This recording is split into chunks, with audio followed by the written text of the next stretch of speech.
नमस्कार दोस्तों, कैसे हैं आप लोग। उम्मीद करता हूं सभी लोग स्वस्थ होंगे और मस्त होंगे। स्वागत करता हूं आपका गौतम सीटेट क्लासेस में। चलिए दोस्तों, क्लास की बात करते हैं। देखिए, आज जो क्लास है हमारी वो विज्ञान पेडागोजी की क्लास है। सीटेट का सेकंड पेपर जो बच्चे साइंस और मैथ वर्ग से भरते हैं उनके पेपर में विज्ञान पेडागोजी के 7 या 8 प्रश्न आते हैं।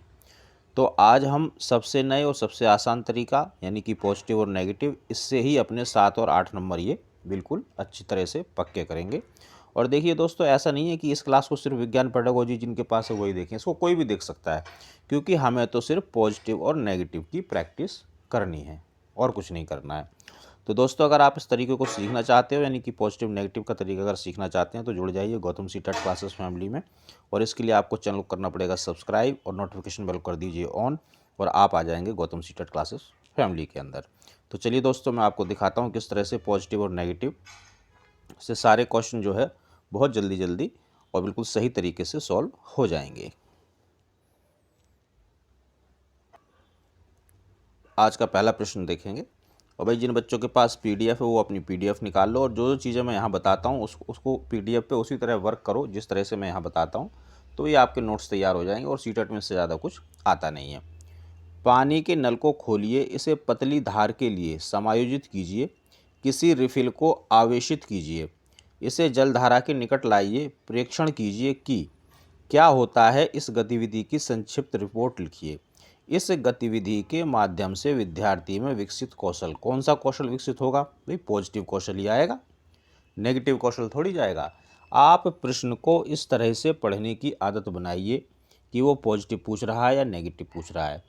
अच्छा, ऐसा आपको कौन कौन से प्रश्नों में करना है? सिर्फ CDP के प्रश्नों में करना है, यानी कि child development and pedagogy of all subjected. तो आप जैसे ही आपको ये पता चलेगा भाई पॉजिटिव पूछ रहा है नेगेटिव पूछ रहा है, आपको मेरे पॉजिटिव और नेगेटिव वर्ड्स मिल जाएंगे। अब देखिए, इसको पढ़ने के बाद हमें पता चला कि उसमें पॉजिटिव बात पूछी जा रही, तो हमें क्या ढूंढना है? पॉजिटिव वर्ड्स ढूंढने हैं। ऑप्शन नहीं ढूंढना, पॉजिटिव पॉजिटिव वर्ड्स ढूंढने हैं और उसी से हमारा आंसर मिल जाएगा। चलिए, अवलोकन, प्रयोग करना, सृजनात्मकता। अवलोकन पॉजिटिव, प्रयोग करना पॉजिटिव, सृजनात्मकता पॉजिटिव। केवल नेगेटिव, केवल नेगेटिव। अवलोकन, प्रयोग करना और संप्रेषण, तीनों चीज़ें पॉजिटिव हैं। तो देखिए दोस्तों, केवल और केवल ये तो नेगेटिव है, क्योंकि केवल हमें केवल मात्र ही, सिर्फ एकमात्र, ये जो वर्ड हैं ये नेगेटिव है, आप इनको लिख लीजिए। ये क्यों नेगेटिव है? क्योंकि ये हमें बाउंड कर देते हैं। अब हमारे पास दो आंसर हैं, अवलोकन, प्रयोग करना, सृजनात्मकता, अवलोकन, प्रयोग और संप्रेषण। अब देखें, हमें ये देखना है कि इन दोनों में से आंसर कौन सा है। जब हम इस तरह से फंस जाएं तो हम क्या देखेंगे? हम ये देखेंगे कि विस्तार कहाँ ज़्यादा है, ज़्यादा बच्चा कहाँ सीखेगा, बच्चे का फ़ायदा कहाँ ज़्यादा हो रहा है। अगर आपको ये भी नहीं मिलता है तो दूसरे नंबर पे आप देखेंगे कि पॉजिटिव वर्ड्स कहाँ ज़्यादा हैं, अगर पॉजिटिव पूछ रहा है। ये भी नहीं मिल रहा है तो तीसरे नंबर पे आप क्या करेंगे? क्वेश्चन पढ़ेंगे और फिर उसका आंसर आपको मिल जाएगा। तो देखिए, अगर मैं पहली बात करूँ विस्तार की, तो मैं यहाँ देखता हूँ कि सृजनात्मकता में विस्तार है, क्योंकि इसमें बच्चा सृजनशील होगा। ये तो दोनों एक जैसे ही हैं। अब संप्रेषण की बात करो तो देखो, संप्रेषण की यहाँ बात नहीं हो रही है। संप्रेषण की बात होती है हमारी हिंदी पैडा में, विज्ञान में नहीं होती है। तो इसको हम हटा देंगे, आंसर करेंगे फर्स्ट। अगला प्रश्न देखेंगे। विज्ञान शिक्षा के संदर्भ में रचनावाद शब्दावली का अर्थ है कि बच्चों को कोई पॉजिटिव चीज़ कराई जाए, नेगेटिव तो करा नहीं सकते, और ऊपर से रचनावाद की बात हो रही है। तो प्रश्न को इसी हिसाब से पढ़ना है कि पॉजिटिव पूछ रहा है और नेगेटिव या नेगेटिव पूछ रहा है। तो हमें क्या ढूंढना है? पॉजिटिव, पॉजिटिव वर्ड ढूंढना है। ये ध्यान रखना। देखो, ये जो सारे क्वेश्चन हैं ये सीटेट में आ चुके हैं, तो दोबारा थोड़ी आएंगे, लेकिन वर्ड्स तो वही आएंगे, वर्ड्स थोड़ी बदल देंगे। तो मैं सिर्फ आपको वर्ड्स पढ़ाता हूँ, क्वेश्चन नहीं पढ़ा रहा हूँ। वर्ड्स के माध्यम से ही आपको चीज़ों को समझा रहा हूँ। चलिए, विज्ञान के बारे में पूर्ण जानकारी देनी चाहिए। देखिए, इसमें ना तो कुछ पॉजिटिव है ना कुछ नेगेटिव, इसको थोड़ा होल्ड रखेंगे। विज्ञान सीखने की प्रक्रिया में सक्रिय रूप से शामिल करना चाहिए, सक्रिय वर्ड पॉजिटिव है। कक्षा में प्रश्न पूछने के लिए बच्चों को हतोत्साहित करना चाहिए, हतोत्साहित करना नेगेटिव होता है। बच्चे अगर प्रश्न पूछें तो ये पॉजिटिव चीज़ है, लेकिन आप पॉजिटिव चीज़ के लिए उसे हतोत्साहित कर रहे हो तो ये पूरा सेंटेंस नेगेटिव हो गया। वैज्ञानिक विकास के बारे में अद्यतन जानकारी देनी चाहिए, यानी कि विज्ञान के अंदर वैज्ञानिक जो विकास हो रहे हैं उसकी जो नई जानकारी है वो बच्चों को हमें देनी चाहिए। तो देखो भाई, चलो, नई जानकारी वैसे पॉजिटिव होता है। अब देखिए, ये तो बिल्कुल नेगेटिव हो गया, ये होल्ड वाला है। अब आंसर या तो ये होगा या ये होगा। देखिए जो सेकंड पेपर है ना सीटेट, उसमें अक्सर 2 में फंस जाते हैं। फर्स्ट में तो बिल्कुल भी नहीं फंसते, सीधा सीधा आंसर मिल जाता है। तो उसमें जो आप 2 में फंसोगे ना, इसका निकलने का बड़ा आसान तरीका, अब देखो विज्ञान सीखने की प्रक्रिया में सक्रिय, अब ये सक्रिय कौन है? बच्चा सक्रिय है। और यहाँ पे जानकारी कौन देगा? टीचर जानकारी देगा। तो बच्चा ज़्यादा कहाँ सीखेगा? बच्चा यहाँ ज़्यादा सीखेगा क्योंकि वो खुद से सक्रिय है। तो जहाँ बच्चे का ज़्यादा भला हो आप उसको आंसर कर दो, वेरी सिंपल। अगला प्रश्न देखेंगे। अंजलि कक्षा 7 के शिक्षार्थियों को विद्युत चुंबक का निर्माण करते समय निम्नलिखित चरणों का निष्पादन करने के लिए कहती है। कील के किनारे के पास कुछ पिन रखिए, विद्युत प्रवाहित कीजिए और देखिए क्या होता है।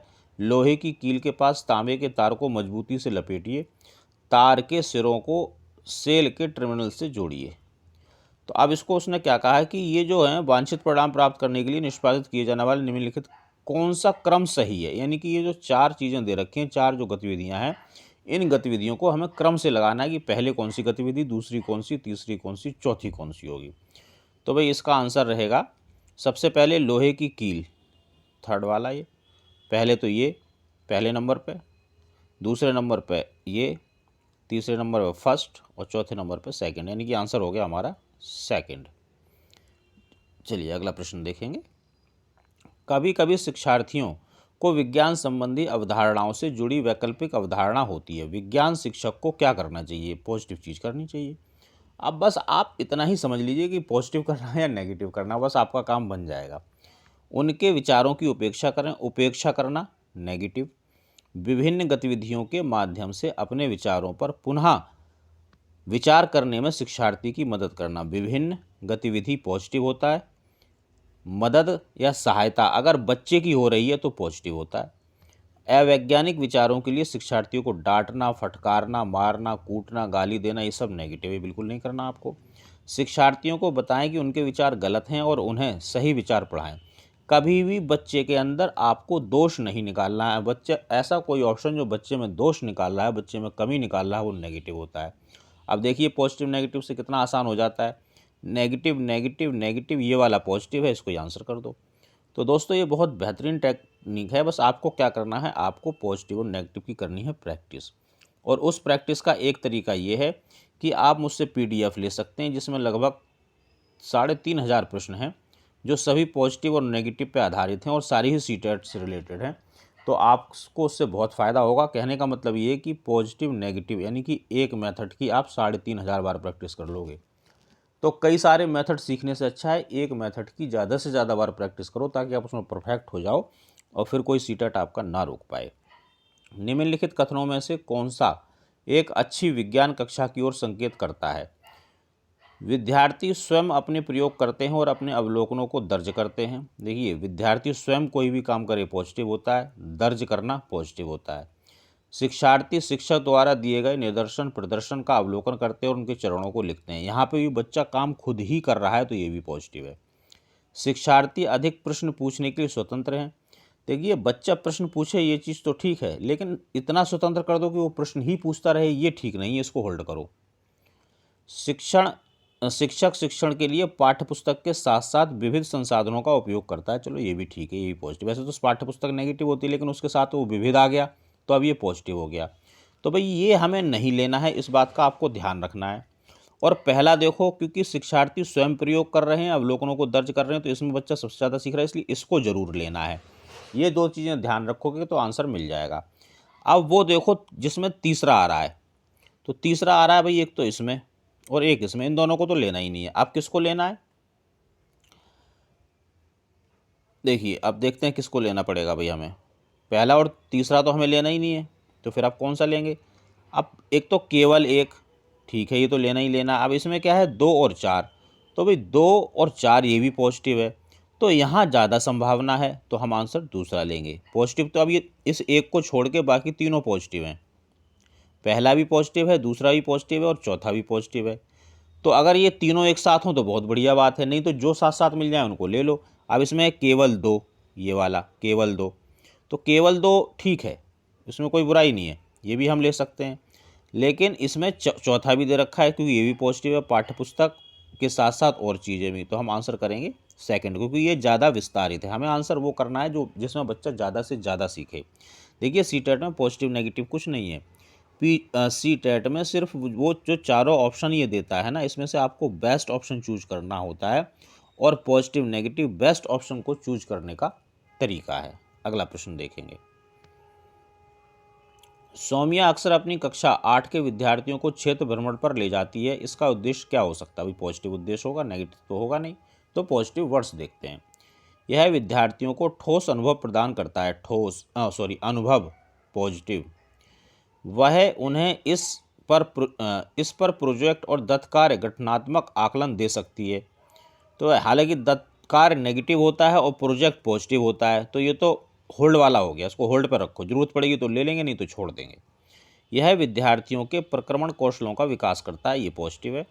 यह उन्हें शिक्षण के समय को बचाता है, ये नेगेटिव है। समय को हम बचाने के लिए या समय को पास करने के लिए टीचिंग नहीं करते, ये नेगेटिव हो गया। तो अब देखिए इसमें 4 ऑप्शन दे रखे हैं, तो जो ये नेगेटिव वाला यानी कि जो फोर्थ है, ये तो आपको लेना ही नहीं है। फोर्थ कहाँ है? यहाँ है, तो ये तो आंसर हो ही नहीं सकता। और जो ये पहला है, इसको हम छोड़ नहीं सकते। क्यों नहीं छोड़ सकते? क्योंकि ये पॉजिटिव है। तो अब देखिए पहला कहाँ है, एक तो पहला यहाँ और एक पहला यहाँ है, इसको भी हटा दो क्योंकि इसमें पहला है नहीं। अब क्या बचा? अब देखो इसमें सेकंड भी है और थर्ड भी है, और हमारा सेकंड और थर्ड ये दोनों भी पॉजिटिव हैं, तो ये सबसे ज़्यादा विस्तारित है, इसलिए फोर्थ को आंसर करेंगे। इस तरह से अगर आप थोड़ा सा कॉमन सेंस लगा के क्वेश्चन का आंसर देंगे तो आंसर बिल्कुल करेक्ट जाएगा। अधिगम की जटिलता की प्रक्रिया के रूप में निम्नलिखित में से कौन सी विधि के उपयोग की सलाह विज्ञान शिक्षकों को नहीं दी जानी चाहिए? तो क्या पूछ रहा है? नेगेटिव। सीटेट में 2 ही चीज़ें पूछी जाती हैं, या तो पॉजिटिव या नेगेटिव। तो हमें क्या ढूंढना है? नेगेटिव वर्ड्स ढूंढने हैं। गुण प्रक्रियाओं को समझने हेतु हस्त प्रचालित सामग्री का उपयोग। समझ पॉजिटिव। हस्त प्रचालित यानी हाथ से कोई काम किया जा रहा है, तो ये भी पॉजिटिव। शिक्षण स्तर को अलग अलग विद्यार्थियों के स्तर से थोड़ा अधिक परंतु कक्षा के स्तर की सीमा के भीतर रखना। तो भाई देखो इसमें कहीं ना कहीं बच्चों की जो सुविधा है उसका ध्यान रखा जा रहा है, और जहाँ बच्चों की सुविधा का ध्यान रखा जाए वो लगभग पॉजिटिव होता है, तो ये भी पॉजिटिव हो गया। जटिल संकल्पनाओं को आरंभ करते समय विद्यार्थियों के चिंतन को प्रोत्साहित करने के लिए केवल मुक्त उत्तर वाले प्रश्नों को पूछना। देखो भाई, एक तो प्रश्न पूछना, अगर टीचर प्रश्न पूछ रहा है तो नेगेटिव, और केवल मात्र ही सिर्फ आ जाए तो वो भी नेगेटिव। अब यहाँ चीज़ तो पॉजिटिव की जा रही है लेकिन बाउंड कर दिया उसको, तो वो नेगेटिव हो गया। तो ये हो गया आपका नेगेटिव। विद्यार्थियों के पूर्ववर्ती ज्ञान का पता लगाने हेतु पूर्व परीक्षण लेना। तो ये हम करते हैं जब हम कोई भी लेसन पढ़ाते हैं, स्टार्ट करते हैं, तो बच्चे में पूर्व ज्ञान कितना, उसकी प्रीवियस नॉलेज क्या, उसकी जानकारी हमको होनी चाहिए, और उसी जानकारी से, उसी प्रीवियस नॉलेज से जोड़ते हुए हमें अपने पाठ को आगे बढ़ाना चाहिए। तो ये भी चीज़ ठीक है। तो अब नेगेटिव क्या हुआ? केवल आंसर। तो सिर्फ देखो एक शब्द से ही हमें बिल्कुल सही करेक्ट आंसर मिल जाता है नेगेटिव पॉजिटिव के माध्यम से, इसलिए इस टेक्निक को आप जरूर अपनाएं। वनों के संरक्षण के लिए एक सफल कार्यनीति आवश्यक है। इस कार्यनीति में शामिल होना चाहिए, क्या शामिल होना चाहिए? उपभोक्ताओं का बचाव, उच्चतम पोषी स्तर के जंतुओं अर्थात शीर्ष के मांसाहारियों का बचाव क्योंकि वे शाकाहारियों पर सीधे निर्भर हैं। वनों के सभी भौतिक एवं जैविक संगठकों के संरक्षण के लिए व्यापक कार्यक्रम या शाकाहारियों का बचाव। ये जो क्वेश्चन है ये तो थ्योरी वाला क्वेश्चन है, तो इसका आंसर होगा सी, कि वन में जो भी है भौतिक है या जैविक है, सबके संरक्षण की जरूरत है हमें आज के टाइम में। शिक्षण की प्रोजेक्ट विधि, प्रोजेक्ट पद्धति के दर्शन के साथ सर्वश्रेष्ठ रूप से कौन संबंधित है? देखो भाई, वैसे तो प्रोजेक्ट जो मेथड था ये किलपैट्रिक के नाम से जाना जाता है, लेकिन अगर हम एजुकेशन में बात करें तो एजुकेशन में ये मेथड सबसे पहले जॉन डीवी ने दिया था, तो आप जॉन डीवी आंसर करेंगे। अगला प्रश्न देखेंगे। जैव विज्ञानों में पाठ योजना को ध्यान में रखते हुए मुख्य रूप से निर्देशित होना चाहिए। तो होना चाहिए यानी कि कोई पॉजिटिव चीज़ ही होगी, नेगेटिव तो होगी नहीं। होनी चाहिए वो पॉजिटिव, जो नहीं होनी चाहिए वो नेगेटिव, तो पॉजिटिव चीज़ ढूंढेंगे। पाठचर्या के लक्ष्यों और अधिगम परिणामों पर, इसमें कुछ ना तो पॉजिटिव समझ में आ रहा है ना नेगेटिव। पाठचर्या के लक्ष्यों और अधिगम परिणामों पे, तो इसको थोड़ा होल्ड पे करेंगे अभी। बच्चों को कार्य उपलब्ध कराना, ये लगभग होमवर्क जैसा होता है, तो ये तो नेगेटिव ही होता है। कक्षा के औसत बच्चों की आवश्यकताओं को पूरा करना। अब अगर आप जो औसत बच्चे हैं, यानी कि आपकी क्लास में मान लो 30 बच्चे हैं और 30 में से 15 बच्चे औसत दर्जे के हैं, इनकी आवश्यकताओं को आप पूरा करोगे तो बाकी 15 की कौन करेगा? तो ये आप पक्षपात कर रहे हो, इसलिए ये नेगेटिव। अभिभावक नेगेटिव होते हैं। अब देखिए, ये होल्ड वाला था, बाकी तीनों नेगेटिव हो गए तो बस होल्ड वाला ही आंसर बचा। तो पॉजिटिव नेगेटिव के माध्यम से आप बिल्कुल करेक्ट आंसर करके आओगे, ये मेरा बिल्कुल दावा है।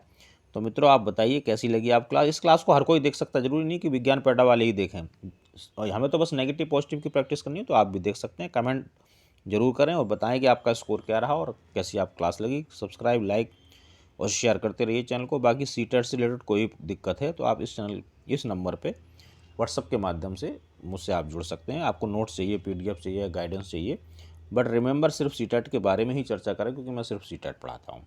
तो दोस्तों, मिलेंगे अगली क्लास में। तब तक आप सभी लोग स्वस्थ रहें और मस्त रहें।